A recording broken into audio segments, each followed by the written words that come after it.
In the past few sections, we were looking at the interference of waves after passing through a small opening. Back in the beginning of the module, we looked at how any waves that meet at a point can show interference. In this section, we'll specifically look at reflected waves meeting at a point, and this is the basis of thin films. A thin film is any thin, transparent material, and light will reflect at the front and back surface of the thin film. So we're looking to a few different concepts for thin films. The thin film will have an index of refraction n, so as the light travels through the thin film, its wavelength will change in the thin film. The reflections at the boundaries can either cause a phase change to that wave or no phase change, depending on the relative indices of refraction. It actually behaves very similar to the reflection of mechanical waves at a boundary. So if you remember, when a wave was incident on a boundary that was more dense, so it's going from a less dense to a more dense medium, that acts as a rigid boundary and causes an inversion of the wave.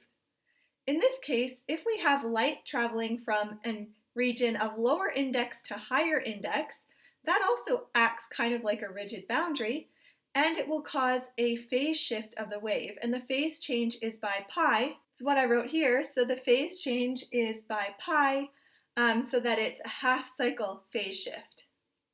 The opposite is also true. If the wave, or let's go to a mechanical wave, if a mechanical wave was traveling from something that was more dense to less dense, that acts as a free end, and the reflected portion of the wave is upright. In this case, my upper clause here, if the light is traveling from an index that's greater to a lower index, then it will experience no phase change. So we want to evaluate the reflected rays at each boundary, here at the upper surface, and then again here at the lower surface, to see if there's a phase change at each boundary. The way that the waves interfere, when the waves interfere, there's either no relative phase shift or an overall pi phase shift, that will determine which equations we use for constructive and destructive interference. So far we've looked at wave interference where waves meet at a point with a path difference and have no relative phase shift. So we've already seen that for constructive interference, in this case, we need a path difference equal to an integer multiple of the wavelength. And for destructive interference, we need a path difference that's a half integer multiple of a wavelength. And this can apply to any two waves meeting at a point, or waves that have reflected and meet at a point, as long as the reflections don't cause a phase shift. We'll also look now about how it applies to thin films. So I've drawn two thin films here. The thickness is T, and this middle material is the thin film, and then we'll have another material on either side. It could be the same, or they could be two different materials. We want to check at each boundary if we're having, if there is a reflection that causes a phase shift, or if it doesn't cause a phase shift. So if we have here N1 greater than N2, there would be no phase shift. And then we check the next boundary, and let's say again that N2 is now greater than N3, and there's no phase shift. This is just one example. Then this would mean that there's no relative phase shift when the waves interfere. Then we could have the opposite case here where we have N2 greater than N1, and there's a pi phase shift, and then we have N3 greater than N2, and there is another pi phase shift. In this case, both waves are shifted by a half cycle, so there's still no relative phase shift when they interfere. So both of these cases would produce no relative phase shift, and then we have delta R, the path difference. Oh, I'll go back up. This light ray will travel an extra distance of twice the thickness. So we're assuming that it's nearly parallel to the thickness. So it will travel one thickness T and back up a thickness T, basically like this, since they're very nearly normal. And then, so that means that delta R is 2T. And then lambda may not be equal to the same wavelength in air, which is what this wavelength usually meant.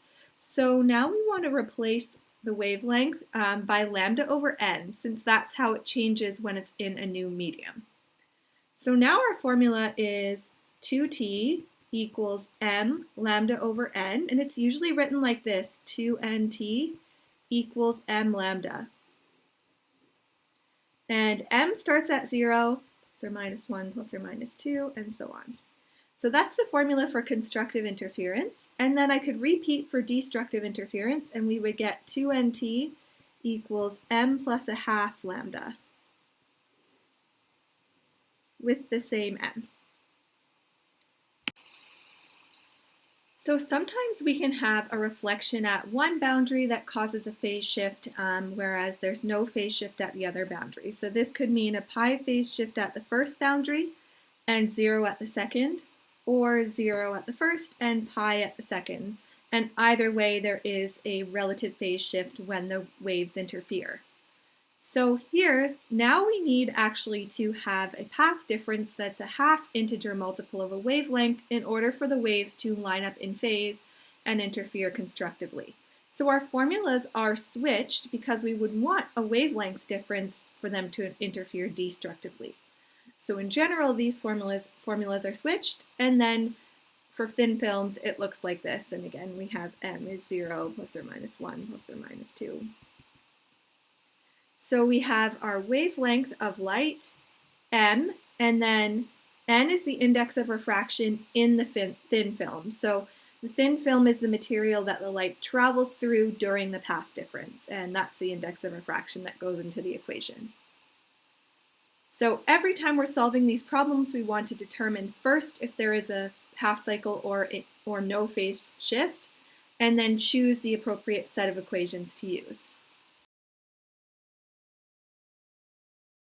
An important application of thin films is for anti-reflective coatings, and these are usually used on glasses, would also be used on lenses in cameras or microscopes.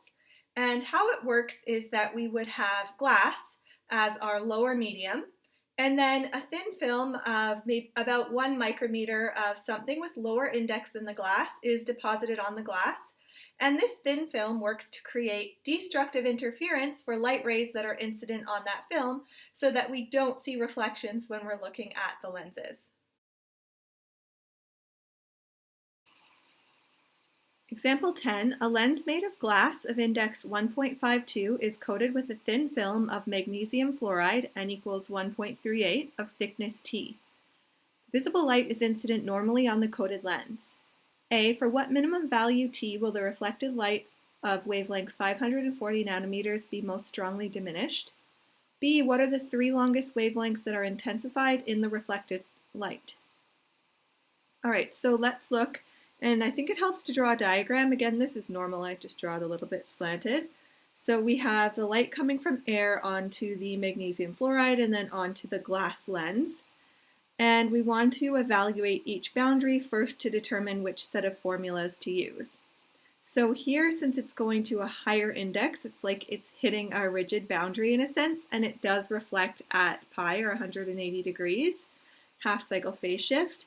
And then it's going from 1.38 to 1.52, and it reflects again. So this wave reflects here. So when they recombine, there's no relative phase shift.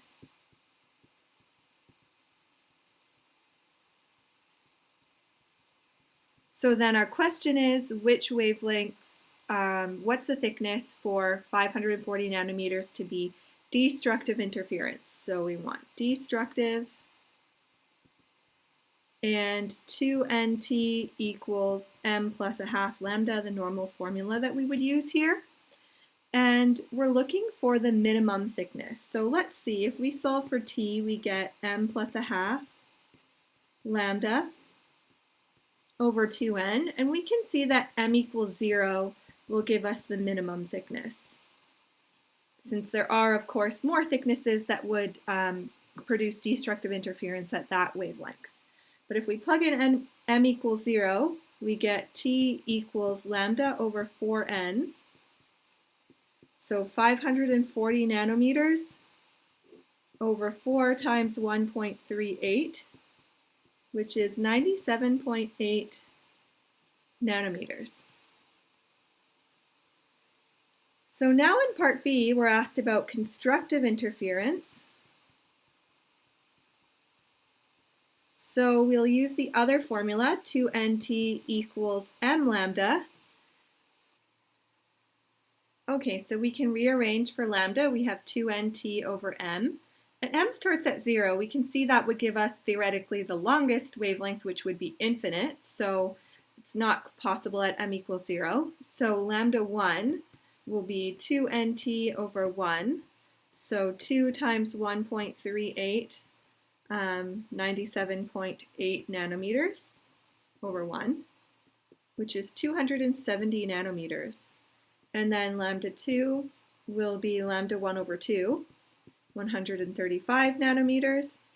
And the third longest wavelength is lambda 1 over 3, which gives 90 nanometers. And actually, if you checked, these wavelengths fall into the UV portion of the spectrum. Notice in the previous example that we saw that for one thickness, it could mean constructive interference for some wavelengths, but destructive interference for others. This is why sometimes you can see some colors reflected from lenses and not others. So you might have seen maybe sunglasses that reflect red light, something like that. And this can be designed by choosing the material with the right index and then the thickness of the material. Another good example of thin film interference is if you've seen a thin layer of oil on a puddle outside, something like that, you can see colors in the oil. Or soap bubbles, if you've seen bubbles, I'm sure you have, you can see colors in those bubbles. And you'll notice that the colors vary. This is because the thickness of the film will vary, and as it varies, different colors are amplified and different colors will be diminished. Okay, you might be wondering, why do we see interference in thin films and why not in any transparent material? And the reason is that remember that our light needs to be coherent in order to see these interference patterns. We only see maximum constructive and destructive interference for coherent light. So light sources like light bulbs or the sun emit light in short coherent bursts. So if we're looking at a thin film, the light that reflects off the top and the bottom surface will be from the same burst, so it's coherent. If, however, the film is thicker or we're looking at something like a window, then it's too thick and the light that reflects off the top and the bottom surface are from different bursts from that light source and it's not coherent. So we're not going to see the same kind of interference pattern.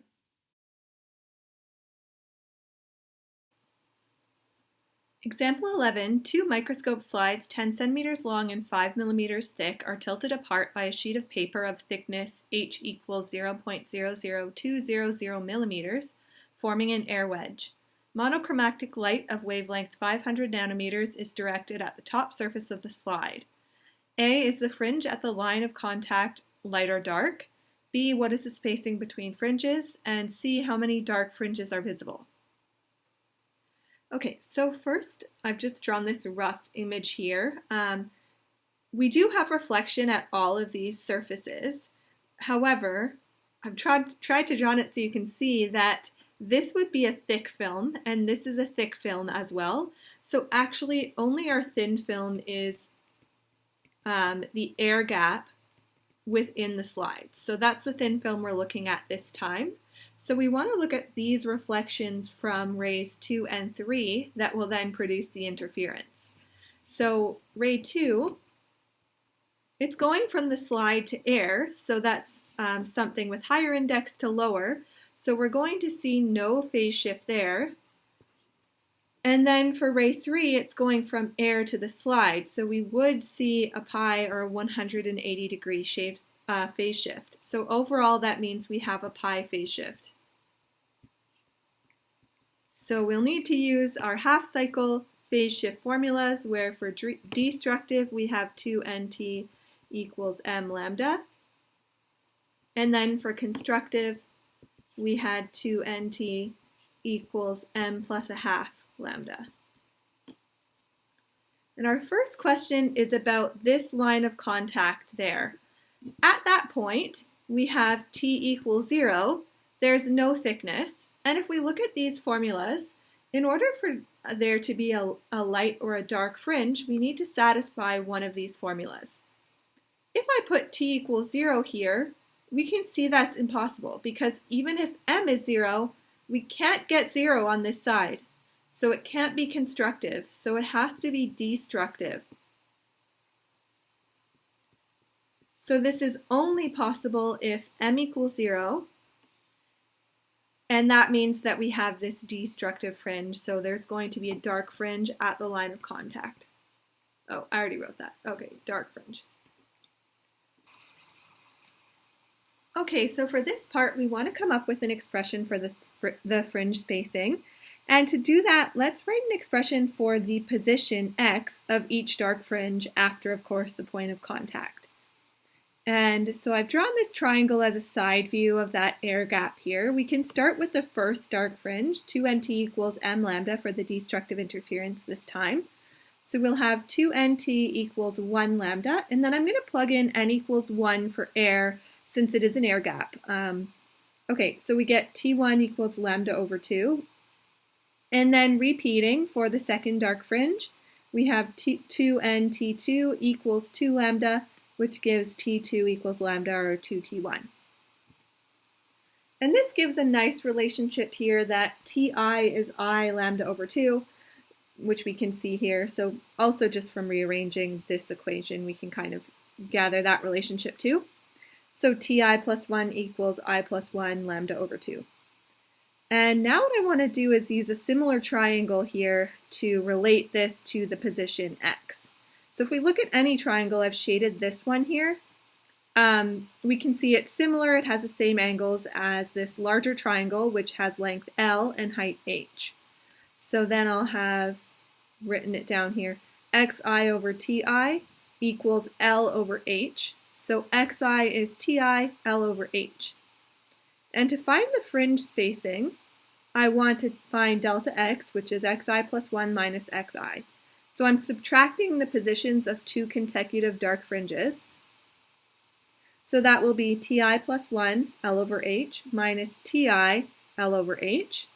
And then we can plug in the expression for Ti from up here.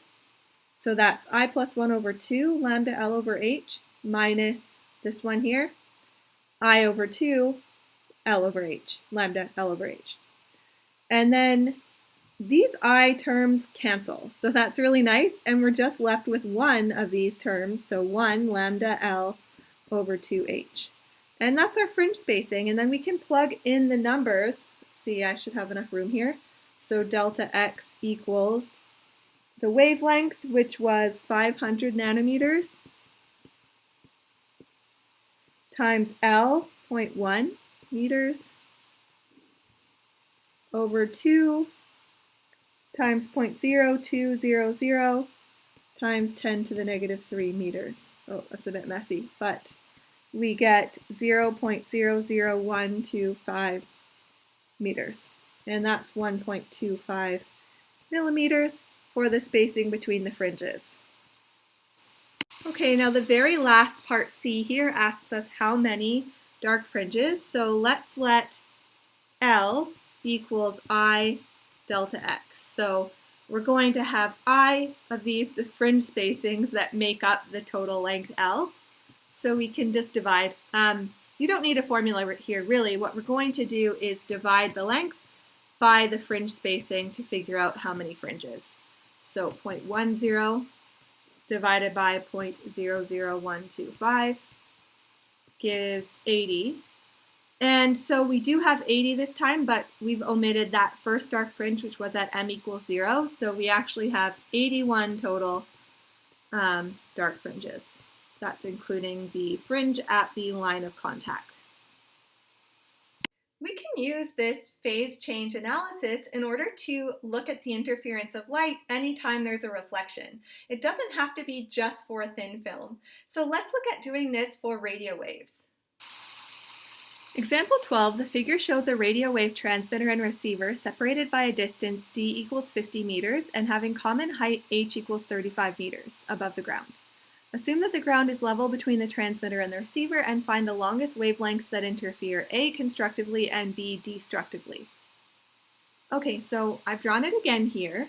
This isn't a thin film question, but as I said before, the reflection behaves the same way. So we need to check if the reflection will cause a phase shift or not, and then we still have a path difference as these waves recombine, which will create interference. Okay, so we have one ray that's traveling a distance of 50 meters. We need to know the distance this ray travels in order to find the path difference. So let's call this side x and find that. This will be d over 2.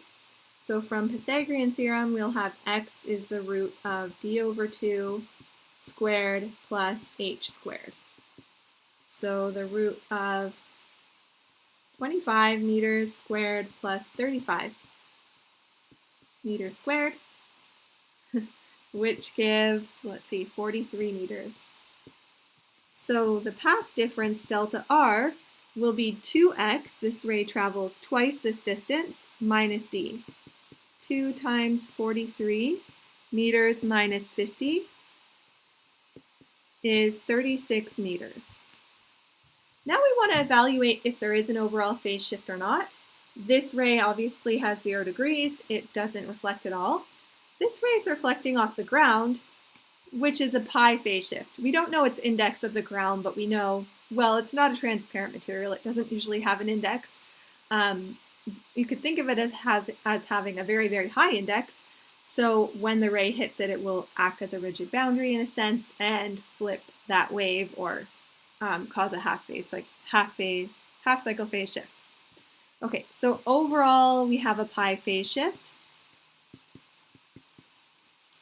And that means that for destructive interference, we're going to have delta R, this is what I want to write here, delta R equals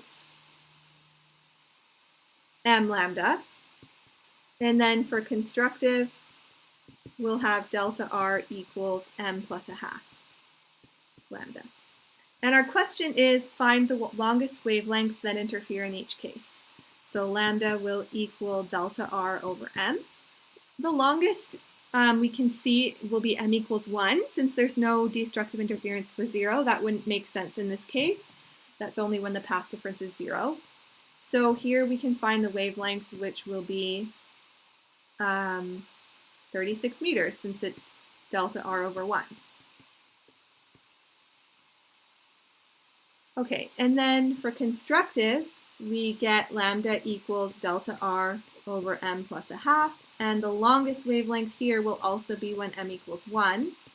So we can take 36 meters over 1/2, which gives 72 meters for the longest wavelength that will interfere constructively. Let's put that up a little bit higher. Okay, that's all for this topic. Next, we'll look at the Michelson interferometer. So let me know if you have any questions, and I'm going to include a video after this of interference in a thin film.